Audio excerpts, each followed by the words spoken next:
Alhamdulillahirabbil alamin. Nahmaduhu wa nasta'inuhu wa natubu ilaihi wa na'udzu billahi min shururi anfusina wa sayyiati a'malina.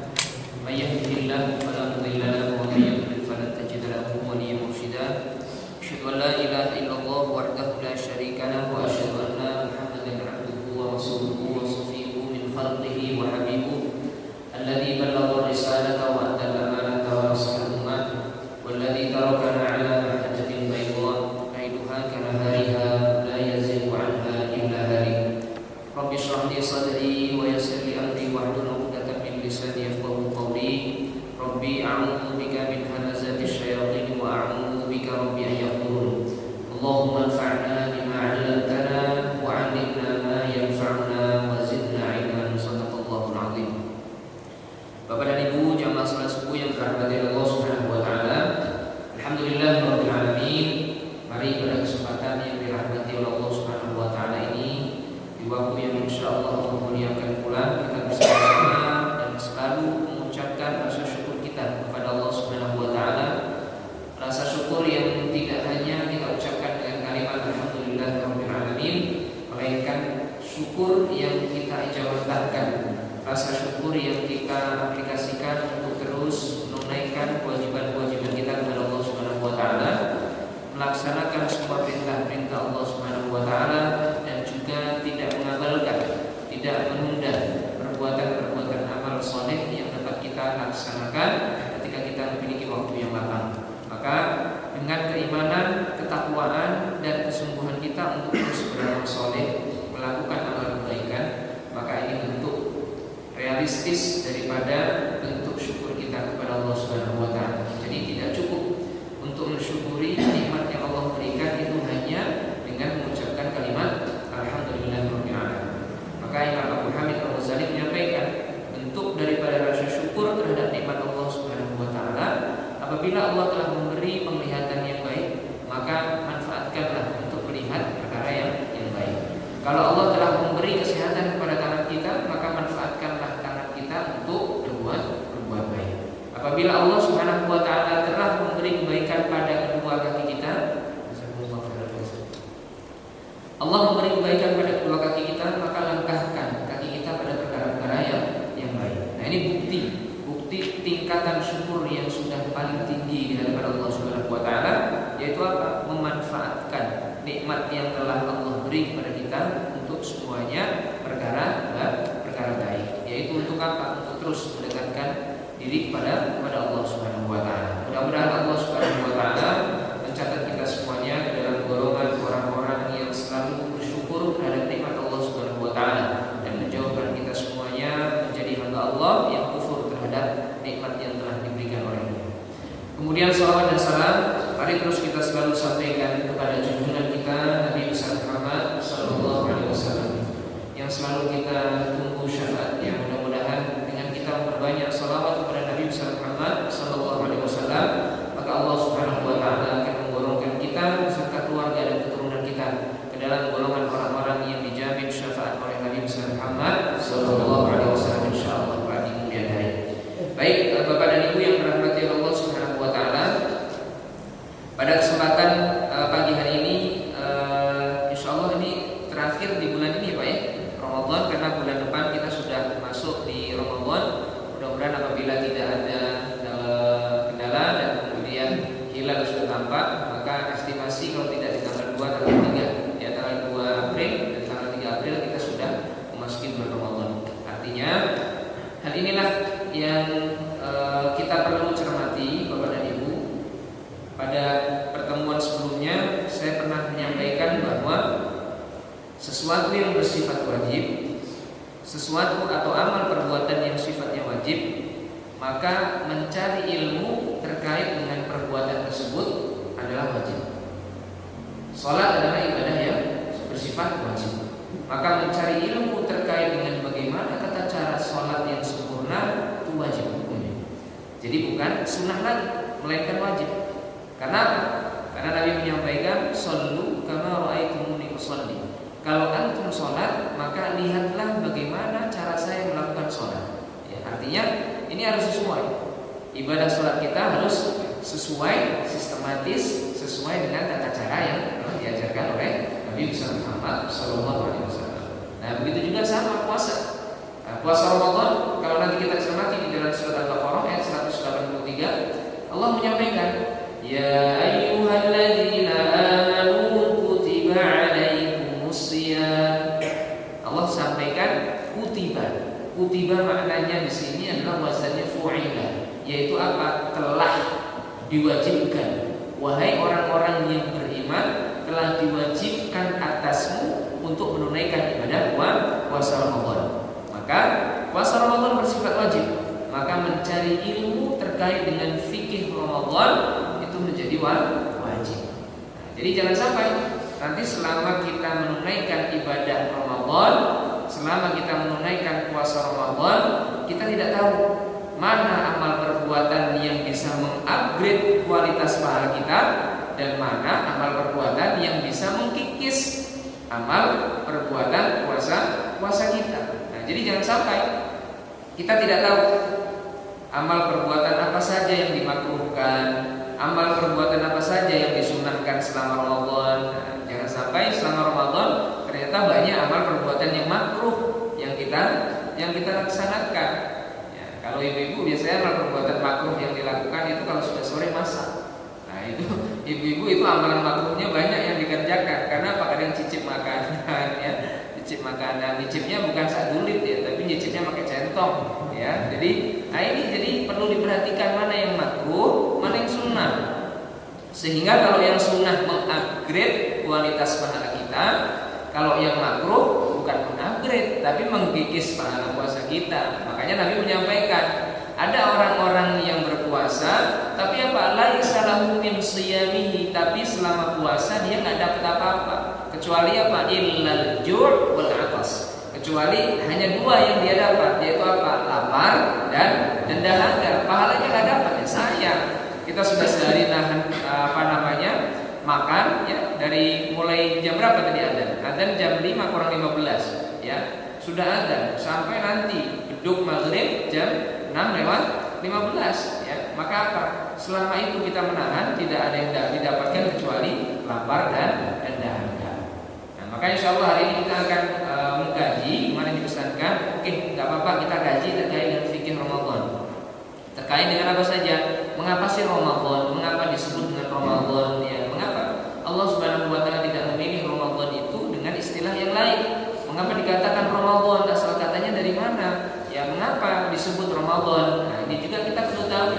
Dan kemudian amal perbuatan apa yang diwajibkan, amal perbuatan apa yang disunahkan. Nanti sampai termasuk karena wajib mengetahui ilmunya, sehingga jangan sampai amal ibadah kita itu berantakan di bulan Ramadan.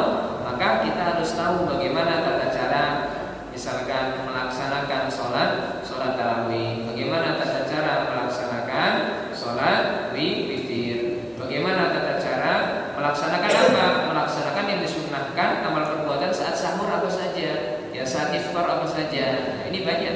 Ya, maka mencari ilmu terkait dengan fikih Ramadan itu bukan sunnah lagi, melainkan wajib hukumnya. Ya, jadi jangan sampai kualitas kita menurun. Maka yang akan kita kaji insyaallah hari ini ada 3 perkara kepada Ibu. Ada 3 perkara apa saja yang perlu kita persiapkan. Apa saja yang perlu kita persiapkan menjelang bulan Ramadan. Nah, maka coba kita beranalogi sekarang seperti ini, Pak. Bapak dan Ibu punya keinginan hari ini atau lusa atau besok. Bapak dan Ibu punya keinginan untuk melakukan perjalanan dari Bandar Lampung ke Surabaya. Dari Bandar Lampung ke Surabaya. Dan rencana perjalanan yang akan Bapak Ibu tempuh itu sekitar 10 hari ke Surabaya. Pertanyaan dari saya adalah, sebelum bertolak ke Surabaya atau sebelum bertolak Bapak Ibu kemanapun Bapak Ibu akan pergi, biasanya yang sering kita cek terlebih dahulu apanya Bapak dan Ibu? Kalau dari kendaraannya lah Bapak dan Ibu, apa yang akan kita cek terlebih dahulu Bapak dan Ibu? Bensin. Gak mungkin kan bensin gak kita cek ya. Kemudian apa? Saya yakin bensinnya sudah full tank gitu. Padahal sudah dipakai selama 10 hari mobilnya dan belum mampir ke pom bensin. Insyaallah ya, insyaallah sampai ke Surabaya. Kalau tidak kita cek Kira-kira pasti ada masalah nggak nanti di jalan? Pasti. Apa? Macet. Ya karena bensin habis. Ini satu. Kalau kita nggak ngecek bensin. Yang kedua, nggak apa-apa.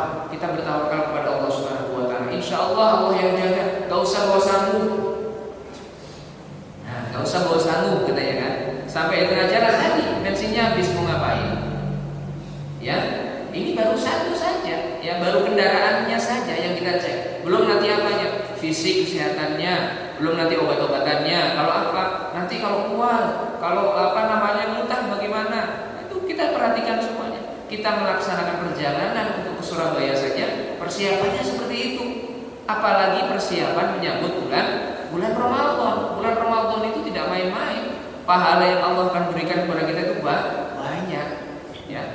Jadi setiap perjalanan ya Ramadan dari hari ke hari itu Allah memberikan berkahnya sangat luar biasa pada kita. Nah, untuk perjalanan ke Surabaya saja persiapan yang harus kita persiapkan banyak, apalagi Ramadan.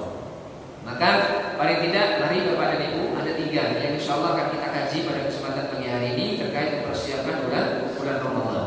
Maka apa yang pertama yang perlu kita cermati menjadi bekal kita untuk memasuki bulan Ramadan. Jadi saat bulan Ramadan itu kita sudah siap.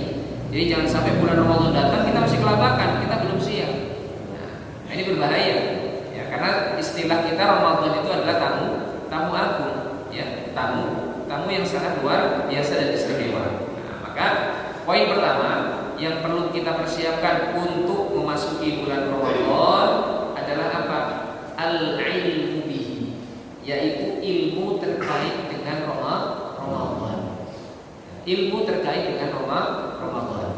Maka ilmu yang perlu kita cermati yang pertama adalah apa? Semuanya kita hafal. Surat Al-Baqarah ayat 183. Ya ayyuhalladzina amanu kutiba alaikumus syiyam. Ini Allah, saya sudah pernah menjelaskan dulu. Allah Subhanahu wa taala kalau sudah menyebutkan kalimatnya ya ayyuhalladzina amanu, sudah kalimatnya menggunakan kalimat ya ayyuhalladzina amanu. Nah, kalau sudah menggunakan ya ayyuhalladzina amanu, tidaknya ini Bapak dan Ibu. Nah, kalau sudah ya ayyuhalladzina amanu, saya tidak bawa spidol ini. Nah, kalau sudah kalimatnya ya ayyuhalladzina amanu, tidaknya menggunakan amanu, ya, berarti indikator keimanan seseorang ini ada pada kalimat setelahnya. Bapak dan Ibu kalau baca dalam Al-Quran itu kalimatnya sudah dimulai ya ayyuhalladzina amanu semuanya. Kalau sudah Bapak Ibu membaca ya ayyuhalladzina amanu, jadi indikator keimanan seseorang itu benar atau tidaknya itu bisa kelihatan setelah kalimat ya ayyuhalladzina amanu. Bisa kelihatan setelah kalimat amanu. Kalau di ini ya ayyuhalladzina amanu kutiba alaikumus syiyam, maka indikator orang yang keimanannya baik, indikator keimanan seseorang itu sempurna, maka bisa dilihat pada apa? Pada pelaksanaan bulan puasanya, pada pelaksanaan puasa Ramadannya. Maka hati-hati Bapak dan Ibu. Nah, jadi apa yang perlu saya persiapkan kalau indikator keimanan seseorang itu adalah tampak dari cara berpuasanya. Tampak dari cara berpuasanya. Mohon maaf nih Bapak dan Ibu. Banyak orang berpuasa di bulan Ramadan, mayoritas mereka berpuasa hanya menahan lapar dan dahaga. Titik. Gak ada yang lain. Ini yang salah kaprah. Banyak orang berpuasa, puasa Ramadan itu hanya menahan lapar dan menahan dahaga. Coba, bisa tidak kita ingat selama bulan Ramadan? Mohon maaf, bulan Ramadan mata kita menahan sejenak dari perkara yang gak baik, mulut kita menahan sejenak dari perkara yang tidak baik, telinga kita menahan sejenak dari perkara yang gak baik. Pernah tidak? Ada 1, 2, 3 ada yang kita lakukan. Mulut kita kecetus ngomongnya gak baik, mata kita melihat perkara yang enggak baik, telinga kita dengar perkara yang tidak baik. Ya, ini banyak. Tangan melakukan perbuatan yang tidak baik. Nah, indikator kalau ini masih dilakukan, maka apa? Orang tersebut belum bisa dikatakan keimanannya sempurna di hadapan Allah Subhanahu wa taala. Maka ini jadi yang perlu kita ketahui, puasa itu tidak hanya nahan lapar dan dahaga, tapi apa? Tahan semuanya, tangannya ditahan. Ya, itu udah berangkat terawih, kesempatan nih terawih, banyak orang yang terawih, apalagi masuk ke masjid masjid apa nih Pak? Nurul Huda, ya, masuk masjid Nurul Huda. Wah, ini terawihnya banyak, lumayan, pasti ragam sendalnya beragam. Saya bawa ke masjid sendal jepit, rusak aja lah. Nanti pulangnya saya bawa sendal kalem. Baru sholat tarawih, pulangnya bawa sendal kalem, bisa. Nah, ini kadang kita nahan lapar dan dahaganya itu bisa dirusak dengan apa? Tangan kita. Ini Pak, istilahnya ada orang berpuasa nggak dapat apa-apa kecuali apa? Lapar dan dahaga, karena nggak tahu fikih puasa. Jadi puasa itu nggak hanya nahan lapar, semuanya ditahan, mulutnya ditahan, hatinya ditahan, matanya ditahan, ya. Ustaz, kalau memang harus nahan gitu, ya sudahlah, saya perbanyak aja tidur di rumah lah, istirahat gitu. Kenapa? Tidurnya orang berpuasa adalah ibadah. Hati-hati Pak. Hadis yang menyampaikan dikatakan niyamus siyam, ya, atau niyamus shaim ibadatun. Ya, tidurnya orang yang berpuasa itu adalah ibadah. Hadisnya hadis maudhu, hadis palsu. Ya, jadi jangan tidur aja lah. Ngapain kamu gak beraktivitas? Kan tidur bulan Ramadan ibadah. Saya mempersiapkan diri untuk nanti melakukan sholat tarawih, biar sholat tarawihnya tidak ngantuk. Ya, tidur dari habis subuh, ya, sampai nanti bangun lagi menjelang asar. Besok sama. Ya kalau gitu puasanya nggak terasa Pak. Ya, karena kerjaannya dari pagi tidur, ya bangun duhur, sholat duhur, sholat, ya kemudian tidur lagi. Ngapain tidur lagi? Tidurnya orang yang berpuasa adalah ibadah. Awas Pak, hadis tidurnya orang yang berpuasa itu adalah ibadah itu maudhu, hadis palsu. Ya, maka kerjakan apapun amal perbuatan. Jangan sampai bulan Ramadan datang, sebelum Ramadan kita bersemangat bekerja, saat bulan Ramadan datang kita malas-malasan, nggak ada. Ya, bulan Ramadan itu sama. Justru ketika kita lebih semangat, itu yang Allah akan lipat gandakan pahala bagi kita. Makanya ibadahnya lipat gandakan, gak main-main. Ya, jadi lantas bulan Ramadan sudah datang, loh kenapa? Kok antum sekarang sholat duhanya kok cuma 2 rakaat? Biasanya 4 rakaat. Nggak apa-apa. Energi saya saving, saya simpan terlebih dahulu untuk nanti balas dendamnya ketika tarawih. Karena tarawih di masjid Nurul Huda 23 rakaat. Misalkan seperti itu. Ya, nggak ada. Ya, kalau emang biasa duhanya 4, lakukan 4, kalau perlu ditambah. Biasa mungkin 2 rakaat, jadi 4 rakaat. Nah, seperti itu. Jadi nggak mengurangi sedikit pun Bapak dan Ibu. Nggak boleh mengurangi sedikit pun apa? Mengurangi kualitas amal ibadah dan pekerjaan kita, nggak boleh. Ya, ini. Nah, kalau sudah seperti itu, maka lapar dia dapat, kemudian dahaga juga dia dapat, ya, artinya ditahan, tangan ditahan, matanya ditahan, telinga ditahan, mulut ditahan untuk nggak berucap, ya. Makanya kalau indikator orang beriman itu kelihatan dari puasanya. Ya, maka kalau sudah dia mau mengucapkan sesuatu yang jelek ditahan, ya Allah, kira-kira manfaat nggak ya yang saya ucapkan? Nah, kalau sudah seperti itu Pak, keimanan orang ini sudah luar biasa. Ya. Kan ada orang asbun aja, asal bunyi ceplos, asal mengucapkan A, asal mengucapkan B, hati-hati. Ya, maka apa? Lisan itu kata Imam Asy-Syafi'i, lisan itu adalah harimau. Ya. Maka la yaldaghannaka innahu thu'ban, kata Imam Asy-Syafi'i. Maka hati-hatilah dengan lisan. Lisanku itu sama seperti ular berbisa, thu'ban katanya. Sama lidahnya. Nah, maka artinya yang pertama, indikator orang beriman kelihatan dari puasanya. Kalau puasanya total, mata puasa, mulut puasa, tangan puasa semuanya. Nah, ini yang kami harapkan. Kita harapkan bersama Bapak dan Ibu. Kalau orang sudah puasanya seperti ini, maka kualitas Ramadan di hari pertama sukses. Karena nanti Pak, indikator orang puasa Ramadan itu sukses atau tidak, indikatornya nanti akan kita kaji. Indikatornya, kalau pasca Ramadan tidak sama yang dilakukan amal ibadahnya sama seperti saat Ramadan, gagal berarti Ramadannya. Mohon maaf. Biasanya kita zikir, biasanya kita baca Quran. Coba Pak, di Ramadan Pak, baca Quran bisa tadarusan, bisa sampai jam 12, sampai diusir-usir bubar katanya. Ini sudah malam, ganggu orang tidur. Nah, begitu. Maka di kami itu biasanya tadarus kami batasi. Ya, kami batasi dari mulai ba'da tarawih itu sampai pukul 11. Pukul 11. Nanti bisa mulai tadarus lagi itu mulai jam 3:30. Sekaligus membangunkan orang untuk apa? Untuk sahur. Ya. Jadi apa? Biasanya orang gencar tadarus. Nah, nanti dilihat Pak setelah Ramadan Pak, apakah akselerasi baca Qurannya sama enggak dengan saat Ramadan? Kalau orang yang sukses Ramadannya, akselerasi baca Quran pasca Ramadan sama dengan yang dilakukan saat Ramadan. Kalau berbeda, maka indikator puasanya gagal diantaranya seperti itu. Yang kedua, saat Ramadan kita bisa menahan semuanya, tapi setelah selesai Ramadan kan udah nggak Ramadan lagi, nggak apa-apa lah, matanya sedikit, melihat ini sedikit, melihat itu sedikit. Nah, ini indikator yang gagal puasanya. Ya, hati-hati Pak, ini orang indikator yang gagal puasanya. Kalau pasca Ramadan, setelah Ramadan dia tidak bisa konsisten untuk melakukan ketaatan apa saja kepada Allah Subhanahu wa taala. Maka akhir daripada ayat ini kan apa Pak kalimatnya? La'allakum tattaqun.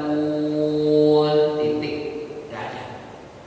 Maka indikator orang yang puasanya benar itu indikatornya tercermin pada ketakwaan orang tersebut pasca Ramadan. Lihat saat Ramadan, ya subuhnya rajin ke masjid, ya maghribnya rajin ke masjid, ya nanti dilihat pasca Ramadan subuhnya ke Daud enggak? Jangan-jangan subuhnya ke Daud, ya puasanya Daud, subuhnya juga ke Daud, ya Senin ke masjid, Selasa di rumah, Rabu di masjid, Kamisnya di rumah lagi, ya minggu depannya di rumah terus, ya gitu. Nah ini apa lagi? Kemudian pekan selanjutnya di masjid terus, ya gitu. Maka kalau konteks yang seperti ini gagal berarti puasanya. Maka yang pertama ilmu terkait dengan bulan Ramadan, ya. Maka indikator keimanan ini yang pertama. Dan yang kedua yang perlu dicermati ini, mohon maaf, wabil khusus untuk ibu-ibu. Ibu-ibu ini kan ada masa diberi rukhsah, diberi keringanan pada Allah Subhanahu wa taala untuk tidak berpuasa. Karena apa? Karena halangan, karena uzur yang lain, misalkan wiladah, karena melahirkan, dan mungkin bapak-bapak juga diberikan, kalau bapak-bapak nggak ada rukhsah ya, kecuali sakit, misalkan dalam perjalanan yang sakit yang tidak memungkinkan untuk berpuasa, ini rukhsah. Ini hati-hati bapak dan ibu. Kalau misalkan ibu-ibu masih punya hutang, Ramadan kemarin masih punya hutang 30 hari misalkan, ya, misalkan punya hutang 30 hari, punya hutang 30 hari, berarti nggak pernah puasa dong 30 hari. Ya siapa tahu. Siapa tahu dia berhalangannya sampai 30 hari misalkan, ya. Nah kemudian sekarang waktunya tersisa tinggal 13 hari lagi. Oh gimana? Waduh, saya belum mulai bayar, Ustaz. Bagaimana caranya? Nah, terus gimana? Ini perlu diperhatikan. Jadi jangan sampai. Maka dikatakan dalam hadis yang diriwayatkan oleh Abu Daud, hadisnya hasan. Dikatakan seperti di sini. Man afṭara yauman. Orang-orang yang pernah berbuka dalam arti itu tidak berpuasa. Atau dimaknai juga orang-orang yang ketika Ramadan datang tapi dia makan tanpa uzur, dia sengaja makan, ya berbuka. Yang lain puasa kita sengaja, ya. Man afṭara yauman min Ramadan, siapa saja yang berbuka saat Ramadan, artinya tidak berpuasa saat bulan Ramadan karena asbab apa saja, apalagi yang tanpa sebab. Min ghairi rukhsatin, siapa saja yang berbuka saat Ramadan tidak berpuasa tanpa ada rukhsah. Tanpa ada rukhsah, artinya sengaja. Ngapain puasa? Enakan makan, gitu kan. Ngapain capek-capek lelah dan dahaga? Dia menyengaja untuk tidak berpuasa saat Ramadan, maka apa? Wala maradin, bukan karena ada rukhsah. Rukhsahnya apa? Misal dia harus melakukan perjalanan ke Surabaya, ya karena apa? Sanak familinya ada yang sakit, ya ada urgent yang perlu dia bermusafir ke sana. Sampai di sana di tengah perjalanan ada dahaga dan sebagainya, maka apa? Ada rukhsah bagi musafir untuk membatalkan puasa. Atau yang kedua, ada yang sakit. Ya, saya pernah Pak, sampai saya ketawa dan saya panggil orangnya. Sini Mas, saya bilang kan, sakit apa? Gitu kan. Jadi ketika datang ke kami, kebetulan saat itu kami diminta mantau untuk pembayaran zakat dan fidyah. Datanglah anak muda itu, mungkin lebih muda daripada saya. Datang kemudian ngasih uang. Saat ini saya mau ngasih uang untuk membayar fidyah. Fidyah apa? Gitu kan. Fidyah untuk 15 hari ke depan saya tidak berpuasa. Kenapa nggak berpuasa Mas? Saya bilang, iya, saya ini punya mah Pak gitu. Mahnya itu ya baru mah. Jadi kata dokter nggak usah berpuasa, bayar fidyah aja. Saya jelaskan, Mas nggak ada orang yang sakit dengan berpuasa itu tambah sakitnya. Saya bilang kan, nggak ada. Yuk silakan besok lakukan puasa. Bagaimana atur pola makannya? Atur begini. Masuk datang-datang bawa uang agak banyak itu ngasih, Pak, Ustaz, saya mau bayar fidyah untuk 15 hari ke depan. Kok sudah di planning 15 hari ke depan mau bayar fidyah? Saya bilang, kata dokter begitu, nanti gak usah puasa saja. Gak ada mas. Saya bilang, gak ada orang dengan berpuasa itu sakit. Justru lebih sehat orang itu berpuasa. Cara makannya berapa? Nah, ini atur pola makan. Oh gitu ya Pak, iya. Terus gimana? Saya melawan apa yang disampaikan oleh dokter. Ente mau melawan dokter atau melawan Allah Subhanahu Wa Taala? Ya, melawan dokter aja lah. Kalau melawan Allah saya nggak berani. Ya udah puasa. Ini nggak jadi Pak, berfikir. Ini nggak ada. Ya, nggak ada istilah yang seperti itu. Ya, kecuali kalau sudah memang kronis, parah. Ya, dia tidak bisa bangun, sulit untuk kalau makan dia keluar. Ya harus menggunakan infus. Ya, dan ini nanti kita cermati amalan-amalan apa saja yang makruh juga dilakukan saat Ramadan. Jadi jangan sampai kita nggak tahu. Nah, maka dikatakan apa? Orang yang menyengaja tidak berpuasa, berbuka saat bulan Ramadan tanpa ada rukhsah, tanpa ada asbab, misalkan sakit, lam yaqdihi shaumud dahr. Maka apa? Kalau dia menyengaja, seandainya dia menggantinya dengan puasa selama 1 tahun penuh, maka puasa 1 tahun penuh yang dia kerjakan tidak akan dapat mengganti 1 hari Ramadan yang dia tinggalkan. Nah ini Pak, lihat dosa apabila orang menyengaja tidak melakukan puasa Ramadan. Nah ini sama untuk apa? Khususnya apa? Termasuk misalkan ibu-ibu atau kita yang meninggalkan Ramadan belum diqadha. Nah ini masih ada waktu Pak, masih ada waktu 13 hari ke depan. Silahkan. Kalau misalkan kita kemarin meninggalkan 5 hari karena sakit, qadha sekarang. Jadi jangan sampai kita masuk Ramadan kita masih punya hutang tahun lalu. Maka kalau dalam kitab Az-Zawajir milik Imam Ibnul Qayyim Al-Jauziyah, maka di antara dosa besar yang ke-47 dalam kitab Zawajir itu salah satunya apa? Orang-orang yang tanpa rukhsah, tanpa keringanan dia meninggalkan Ramadan, puasa Ramadan, atau yang punya hutang Ramadan tidak disegerakan untuk dibayarkan. Jadi silakan Bapak dan Ibu, kalau sekarang masih punya hutang ya, karena apa? Karena sakit dan sebagainya, segera diselesaikan. Itu kalau sampai nanti masuk Ramadan kita belum qadha, itu nggak main-main. Harus betul-betul taubatan nasuha betul kepada Allah Subhanahu wa taala. Nggak main-main, banyak istighfar dan bertaubat nasuha kepada Allah Subhanahu wa taala. Ustaz, bagaimana nih saya masih punya hutang sekitar 15 hari 1 bulan, sedangkan saya lupa dan baru tahu pagi ini. Tapi sisa ke depan tinggal 13 hari lagi. Bagaimana caranya agar sebelum Ramadan 15 hari ini bisa ditutup? Bagaimana caranya?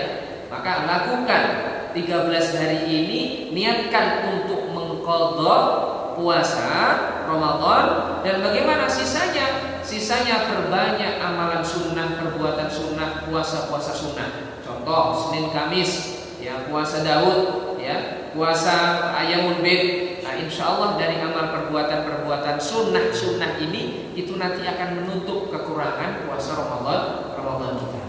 Ya. Ini yang pertama Bu, ilmu terkait dengan Ramadan. Jadi jangan sampai ya ilmu terkait dengan Ramadan kita masih punya hutang, ini kita abaikan, nyantai saja kita. Ya. Ini ingatkan. Kalau kami di rumah anak-anak ya kami ingatkan. Ya sudah dilunasi belum? Kalau istri biasanya ngajaknya setelah selesai Ramadan, begitu langsung ayo segera dibayar. Nah, jadi nggak perlu nunggu nanti langsung dibayar. Ya setelah selesai Syawal langsung mereka bayar.